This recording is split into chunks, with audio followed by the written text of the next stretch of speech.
Imagine living your whole life in love with someone you're not allowed to talk about. No internet, no movies, no words for what you're feeling. That wasn't a rare story. It happened for thousands of years on every continent. So what was it actually like to be gay in ancient times? The honest answer? It depended entirely on where and when you were born. Let's start in ancient Greece. You've probably heard Greece called a gay paradise. Forget that. The truth is messier and more interesting. In parts of Greece, relationships between men were structured, almost ritualized. There were rules, expectations, even courtship traditions. But other Greek city-states banned the exact same thing. And in Athens, the philosopher Plato, yes, that Plato, later wrote that it went against nature. So even in the country we picture as the most accepting, acceptance had limits, and those limits kept moving. Now travel south to Egypt, 2,400 years before Plato was even born. Archaeologists opened a tomb at Saqqara in 1964. Inside, two men, two royal officials, carved embracing, noses touching. That pose? In ancient Egyptian art, it was reserved for husbands and wives. Their names were Khnum-hotep and Neankh-Nom, and to this day, historians argue about who they really were to each other. Brothers? Twins? Or one of the earliest love stories ever carved in stone? We may never know for sure, but somebody 4,000 years ago wanted them remembered, together. Now let's go to Rome. Rome didn't really have the categories gay or straight. What mattered to Romans was something else entirely. Were you the dominant partner or not?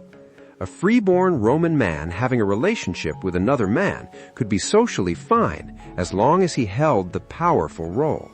Step outside that role and you risked shame, even punishment. And here is the part that should make you pause. As centuries passed and Rome became Christian, the punishment got worse, much worse. By the 6th century, the same act that was once just frowned upon could now get you killed. Same empire, just a few hundred years apart, completely different fate. That's the pattern you'll see again and again. It's never just ancient times, it's which century and whose rules. Now, China. Here's something that might surprise you. Ancient Chinese court historians wrote about same-sex love openly in the official records. The most famous story? Emperor Ai of the Han Dynasty. One morning, his lover, Dong Xian, was still asleep on his sleeve. The emperor didn't want to wake him, so he simply cut off his own sleeve. That single act of tenderness became a phrase that lasted 2,000 years, the passion of the cut sleeve. Poets used it for centuries, not as an insult, as poetry. And finally, the Americas, long before European ships ever arrived. Across more than 100 indigenous nations, some people held what we now call a two-spirit role. Not quite man, not quite woman, something else entirely. Healers, storytellers, spiritual leaders. Same-sex relationships weren't just tolerated here. In many of these communities, they were woven into the sacred fabric of daily life. Then colonization arrived and tried to erase all of it. So, back to the question, what was it like to be gay in ancient times? There is no single answer. There never was. In one place, it was sacred.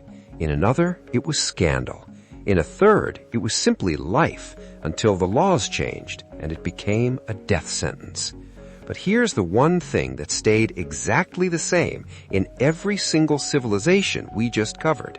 People still fell in love. They found each other anyway, in silence, in secret, in stone carvings that still confuse historians 4,000 years later, in a poem about a cut sleeve that outlived an entire empire. History didn't always make room for them. They made room for themselves. And maybe that's the real takeaway. Love has always found a way to exist, even when the world wasn't built for it to survive. If this kind of hidden history fascinates you, you've only scratched the surface.